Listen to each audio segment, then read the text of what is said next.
grandes subcategorías, y todo eso ha ocurrido a expensas de maternity, que ha bajado un poquito, y psychosocial, que ha bajado un poquito.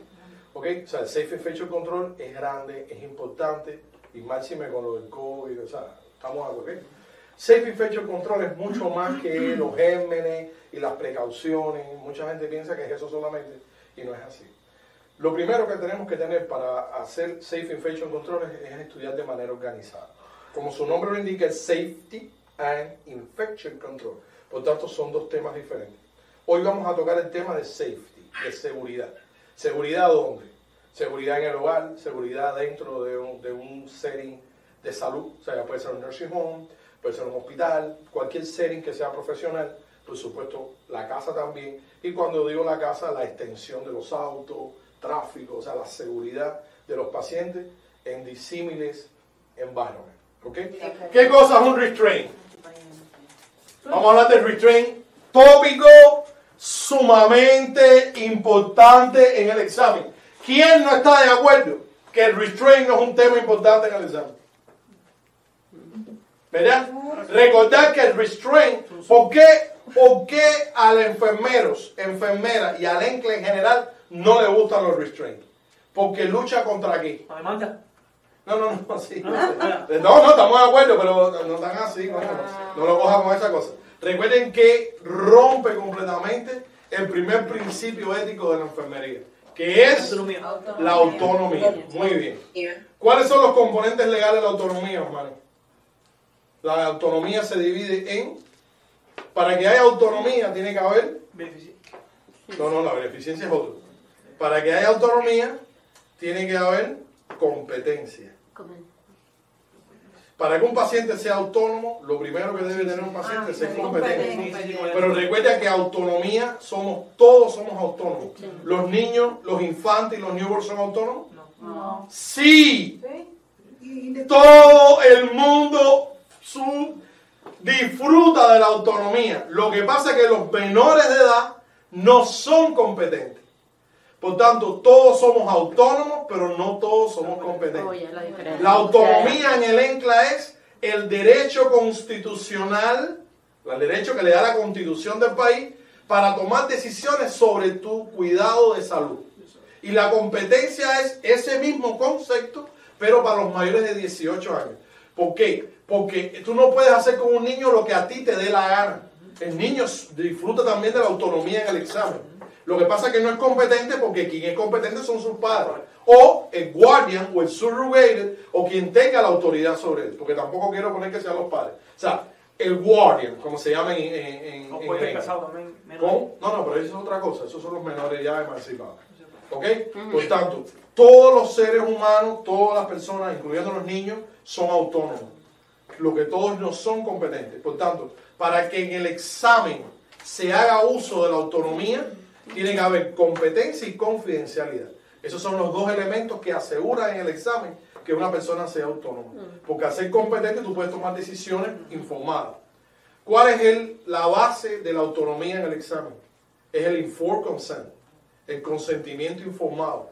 Es cuando te explican, te dicen y sin ningún tipo de coacción, tú tomas decisiones. Por tanto, el informed consent en el examen es la expresión material, tangible, de la autonomía de un paciente. Y por tanto, a ENCLA no le gustan los restraints porque acaba con la autonomía de un paciente. Uno de los papeles de autonomía es la libre movilidad del paciente. Que el paciente pueda moverse y tomar decisiones. Un restraint acaba con eso. Pero ¿por qué los restraints son necesarios? Como les decía, el ENCLA no le gustan los restraints, pero hay que poner los restraints. Pero para poner restraint hay varias bases legales que hay que hacerlas. La primera, un restraint se considera un medicamento, ¿o no? Sí. Y por tanto lleva orden, prescripción. Sin prescripción no hay restraint. Muy bien. Segunda pregunta. ¿Cuál es el restraint menos invasivo? Los guantes. No. ¡Ay! El one to one. ¡Mamá! El one to one. El one to one. Bárbaro. El one to one. Esa es la pregunta del examen. El restraint menos invasivo siempre es one to one, porque está vigilando para hacer, está libre, Sí. no se lo que le da la gana. ¿Estamos claros? Ok. Por tanto, ¿cuántos restraint puede haber? como les decía, los restraints hay tres, muy bien. O sea, están los restraints físicos, los restraints químicos o farmacológicos, o sea, medicaciones para dejar a la gente toda drogada, ¿ok? O sea, la gente viene ya con restraint químico como vino. Como hasta ahora empezamos a recibir. Ok, y están los restraints environmental, o sea, los ambientales. ¿Okay? Si se hace daño Le a pones él. seclusion. Ahí está. Se puede poner un restraint de carácter ambiental. Se pone en seclusion. Trate seclusion. ¿Ok? Seclusion, ahora yo te explico lo que es seclusion, tranquilo. Voy a seclusion, eso está. Pero seclusion tiene sus reglas también. ¿Ok? Esto es un tema largo. ¿Estamos claros? Bien. Por tanto, primero, el propósito del restraint, sin duda alguna. Profe, perdón, se me frizó y no escuché ahí. ¿Se le puede poner restraint o no? Profe. Sí, se le pone a los pacientes violentos. Sí. Tú tienes tres tipos de pacientes o tres tipos de escenarios en el examen. Tú tienes los pacientes no violentos, los pacientes violentos y los pacientes de daño. O sea, paciente de daño es el paciente no quiere hacerle daño a nadie ni tiene ningún problema. ¿Hasta ahí estamos claros? No. Paciente de daño. Bien, o sea, el paciente de daño quiere decir como este, por ejemplo. Por ejemplo, un paciente que tiene riesgo de caídas, paciente de sacar su tubo, un paciente que está intranquilo por alguna razón, por las razones que sean, pero propias del paciente. O sea, un paciente que está a riesgo de sufrir un daño determinado, ese es un tipo de paciente. Está el otro tipo de paciente que no es que sufra un daño, pero es un paciente, por ejemplo, que está confundido, ¿ok? O que se está haciendo una terapia determinada y lo interrumpe. Es un paciente que no es violento, pero está intranquilo. Y evidentemente está el paciente violento. A los pacientes violentos sí llevan restraint. Lo que pasa es que hay determinado grupo de restraint. Uno de los primeros restraints que ustedes dicen que es importante es el seclusion. El seclusion es un tipo de restraint ambiental. Eso es encerrar al paciente en un cuarto. ¿No hay otras películas? Que está acolchado por todos lados y el tipo está ahí que no se puede mover. Sí. Y que está, usualmente, no solamente lo dejan solo en un cuarto, usualmente en el seclusion lo pueden acostar en una cama o le ponen un restraint personal. Hagamos los tipos de restraint. Pero hay datos. Vamos para seclusion. Yo tengo un capítulo de seclusion ahí. Pero es un cuarto mío, ¿ok? Sí, todo eso lo hay. Ahora eso no vaya donde quiera. Siempre debe ser con la orden médica. No Siempre, siempre. Un restraint no se puede poner. De hecho, vamos a ver aún cosas más, aún con una restricción, con una prescripción, cuáles son los detalles, qué es lo que los médicos tienen que cumplir también y qué la enfermera tiene que exigir con una prescripción, una restricción. O sea, un restraint. O sea, no es un tema simple, tiene muchas aristas. ¿Ok? Por tanto, en el propósito del restraint, como les decía, o sea, primero, en los pacientes de riesgo de daño, o sea, un paciente que tiene riesgo de caída, un paciente demente o que tiene un problema, un disability musculoesquelético que se pueda caer, a veces se restrae para evitar que el paciente se caiga. Recordar siempre que es beneficio-daño. Si el beneficio excede la pérdida de autonomía de ese paciente, ese es el costo de salvarle al paciente o proteger al paciente. ¿Estamos de acuerdo en eso? Número 2, prevenir la interrupción. Este es sumamente importante. Un paciente que está con una tracción o con un FERTU, como estaba la pregunta anterior, o un IV o algo, una infusión que es necesaria en diálisis, whatever, señores, en lo que esté, ¿ok? Y a veces hay que restringirlo porque el paciente está muy intranquilo, un paciente que tiene tratamiento médico de ese tipo, pero que mentalmente, básicamente, no está correcto, ¿ok? ¿Ven? Prevenir paciente agitado, que se remueva un tubo de respiración artificial o reducir de cualquier tipo, ¿ok? Por tanto, primer elemento del examen. Siempre que sea posible que el examen le dé una pieza pequeña, hay que tener alternativas para los restraints. El restraint en el examen siempre es el último recurso. ¿Estamos de acuerdo? ¿Estamos de acuerdo? Por tanto, ¿qué cantidad de cosas se pueden hacer antes de poner un restraint? Hay una lista enorme de cosas y yo le voy a dar las más importantes que salen en el examen. ¿Estamos claros hasta aquí? Y por último, por supuesto, ¿ok? Hay que explicarle al paciente el porqué del restraint. Eso tiene que estar puesto en la prescripción, ahora lo vamos a ver, ¿ok? Pero no solamente, es importante no solamente explicarle al cliente, sino también a la familia el por qué un paciente está restringido. Recordar que la imagen de una restricción es la pérdida completamente de autonomía, de libertad y de movimiento y de todo. ¿Estamos claros? Y por tanto la familia va a preguntar, no es que tiene que preguntar, tiene el derecho legal de saber antes de preguntar el por qué se va a hacer eso y cuál es la propuesta. De hecho, muchas veces se debe contar con la aprobación de la familia, a no ser que sea un caso de emergencia, ¿ok? De daño, de intención suicida o de intención homicida, ¿ok? Que entonces ya sí, o sea, es lo mismo que el informed consent, legalmente cumple las mismas requisitos.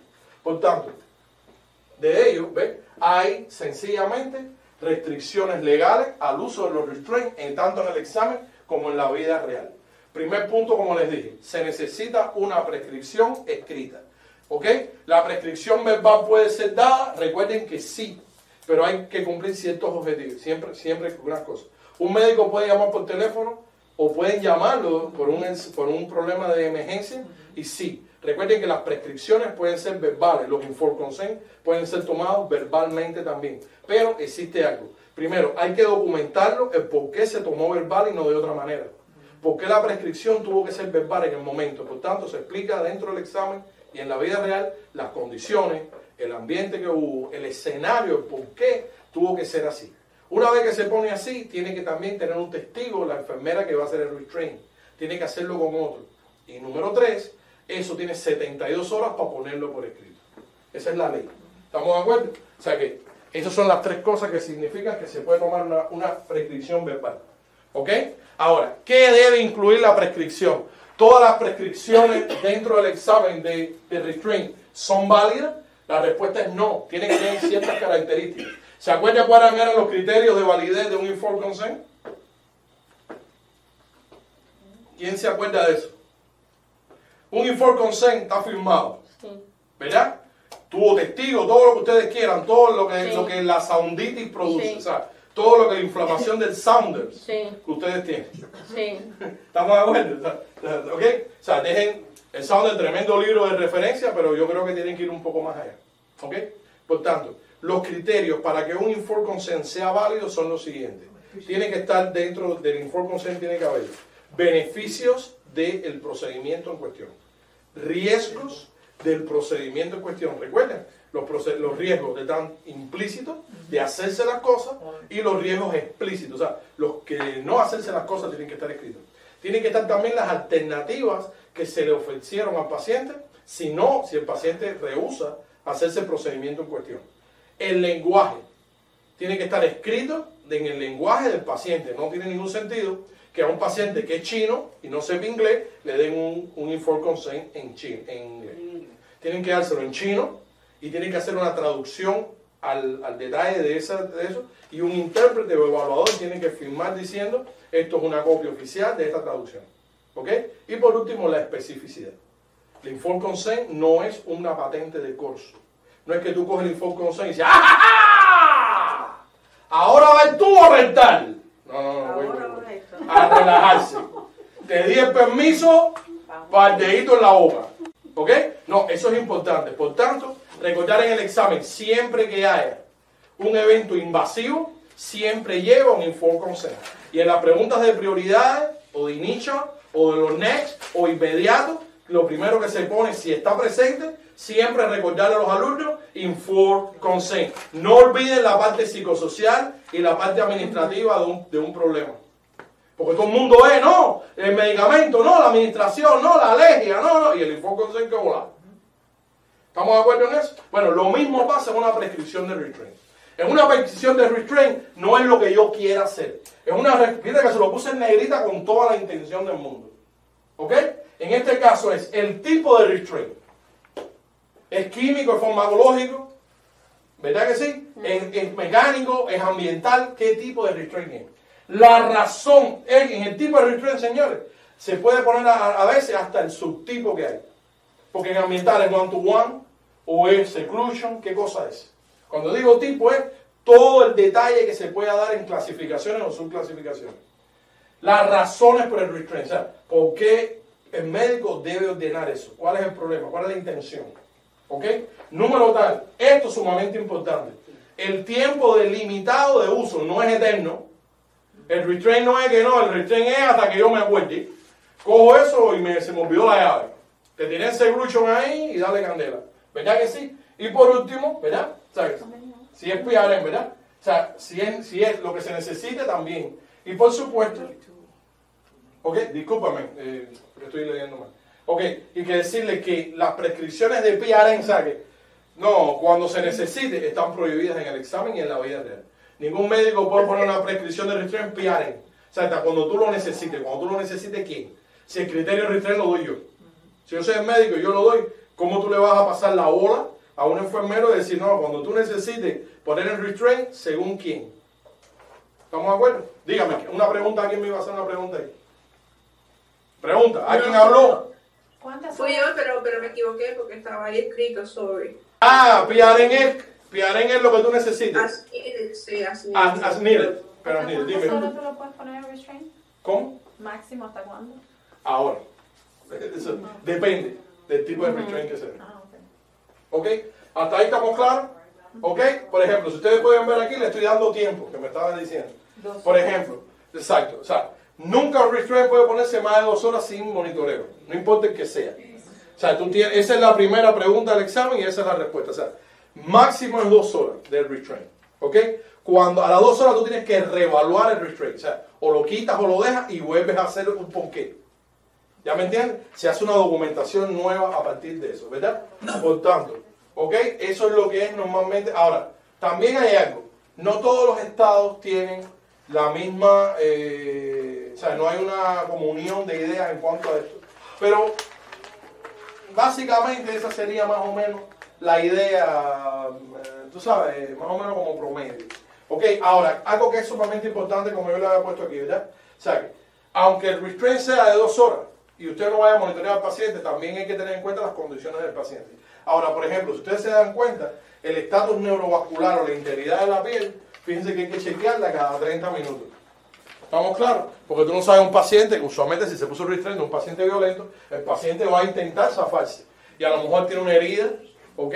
A lo mejor el paciente está tratando de removerse del restraint, ¿ok?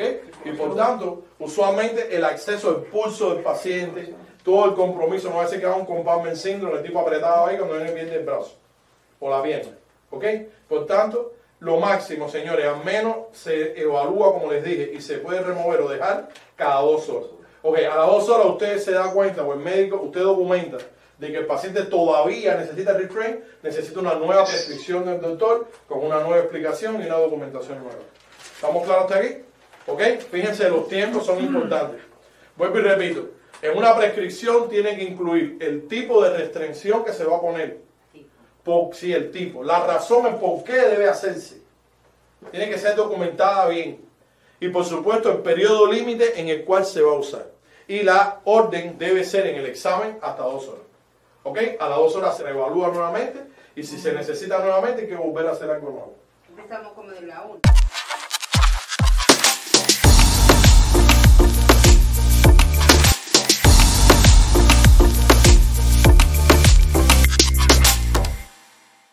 ¿Okay? Una mallita, bueno, es una jabita, es un back, ¿ok? Es un back cerrado, ¿ok? Usualmente pasa de la mano hacia la wrist y el paciente, aunque lo tenga, no puede abrir la mano y no puede hacer nada. Por eso es que es lo ideal para quitarse tubos y esas cosas, ¿ok? Tenemos la silla geriátrica, tenemos el jacket del restraint, ¿verdad que sí? Tenemos el vest, muy usado en psiquiatría, ¿ok? El que también se le pone, sí, se le pone y se amarra a los lados y atrás, ¿ok? Estamos el belt del wheelchair. Fíjense que muchos de ellos no solamente son para el paciente violento o el paciente que sino sencillamente para evitar la caída. ¿Estamos claros? Entonces, un belt, ¿verdad? El restraint del link, que fue el que tú estabas diciendo, que es el que se pone en el link para evitar. Ahora, hay que ver también cómo se pone. ¿Ok?